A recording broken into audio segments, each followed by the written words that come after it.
I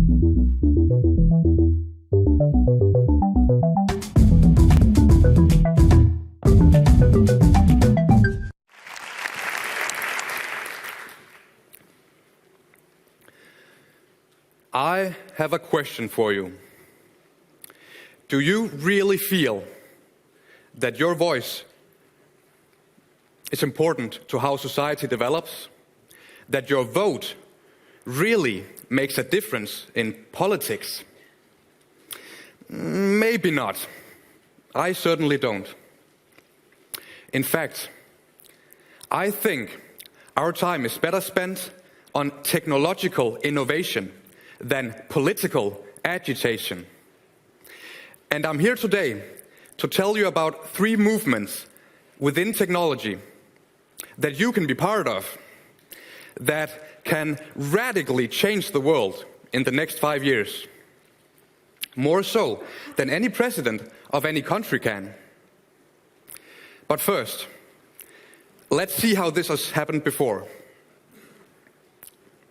For 100 years, scientists tried to stop overpopulation by getting politicians to make new laws.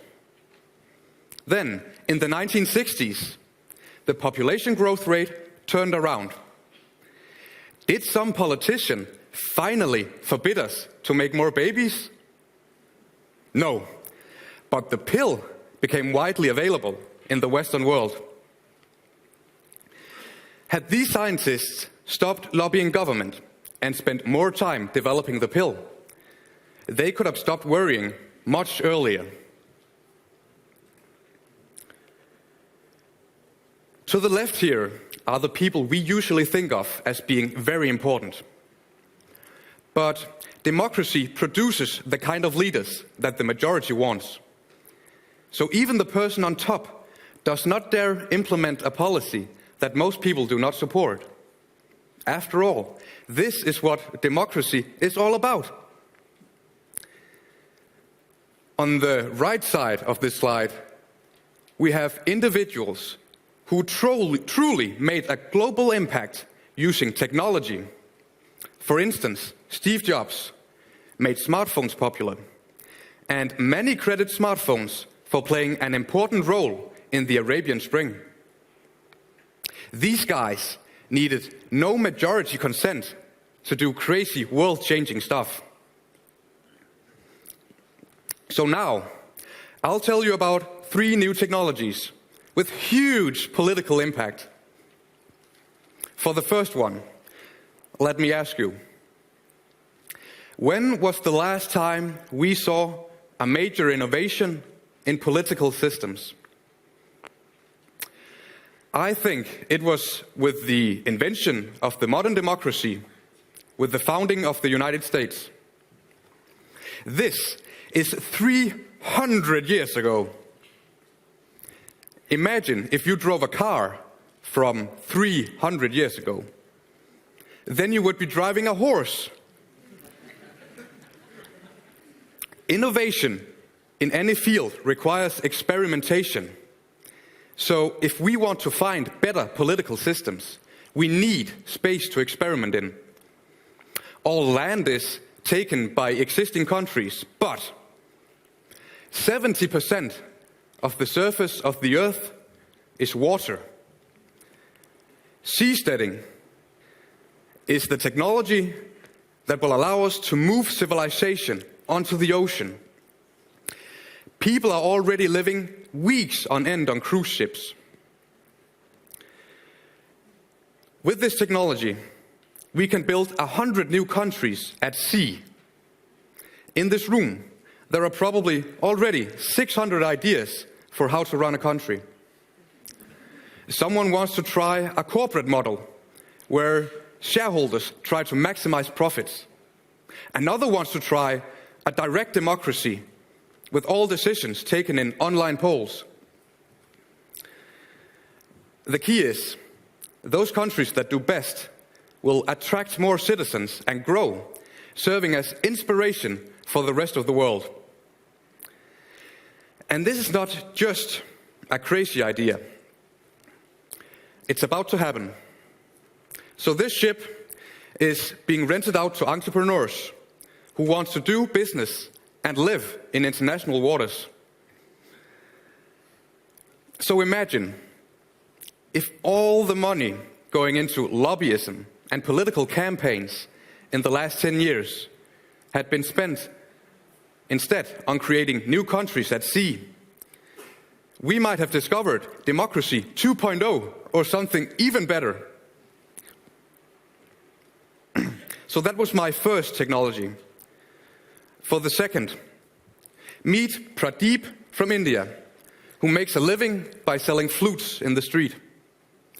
He has no papers because registering a business would cost him half a year of income.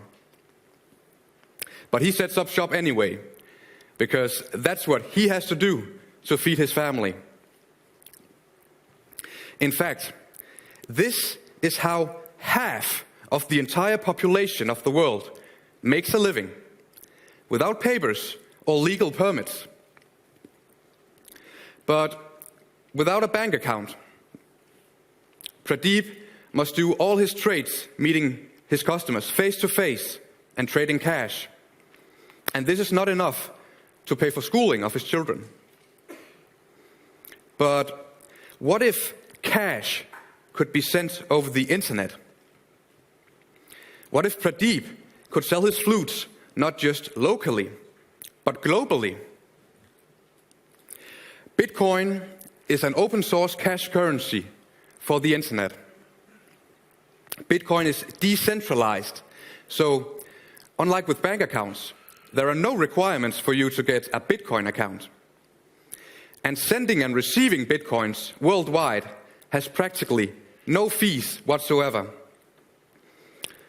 Unlike with PayPal or Western Union, where especially small payments can get very expensive, making them unsuitable for developing markets. Bitcoin is its own currency, so it's being traded at exchanges where one Bitcoin right now costs $11. And this map shows just a small share of Bitcoin users. In this network, Pradeep can now sell his flutes to a global market. All he needs to do is go to an internet cafe, open a Bitcoin account, and accept payments. This will allow him to pay for schooling of his children. And if he had been required to set up a bank account and register a business, he would never have come that far. So imagine the progress Bitcoin can bring to the developing world as everyone gets the opportunity to sell globally, brought to them by innovation instead of agitation. So that was my second technology. And I'll tell you about the third one now. This is Emma. Emma is born with a rare disease that means as she grows, she continuously needs new prosthetics to use her arms. Normally, this would be way too expensive for her family.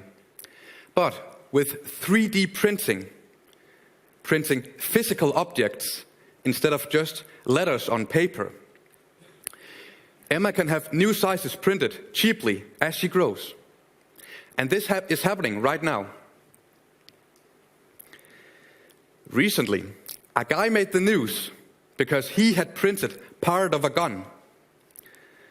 As 3D printers become cheaper and cheaper, soon everyone will be able to download a file and print a gun in their own home. On the other hand,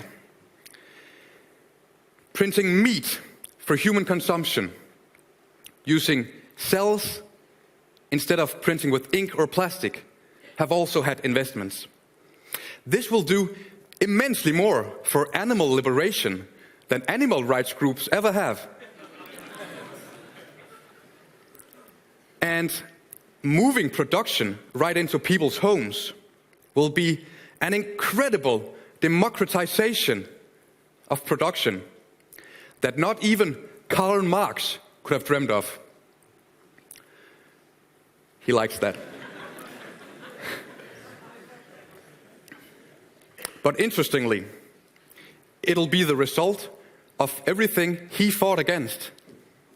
Companies and individuals acting in their own self-interest with strong profit motives, not through revolutionary politics, but innovation instead of agitation. So these were my 3 favorite technologies, but there are many others. And I'll leave you with this well-known saying: politics is the art of the possible. On the other hand, technology can be defined as the tools and knowledge that makes the impossible become possible. And sometimes I just can't sleep because I can't wait to be living on a seastead, paying my rents in bitcoins, and having a 3D printed steak for dinner. I don't know your dreams, but I urge you to consider that whether it will be politics or technology that will get you there and make your vision come true. Thanks.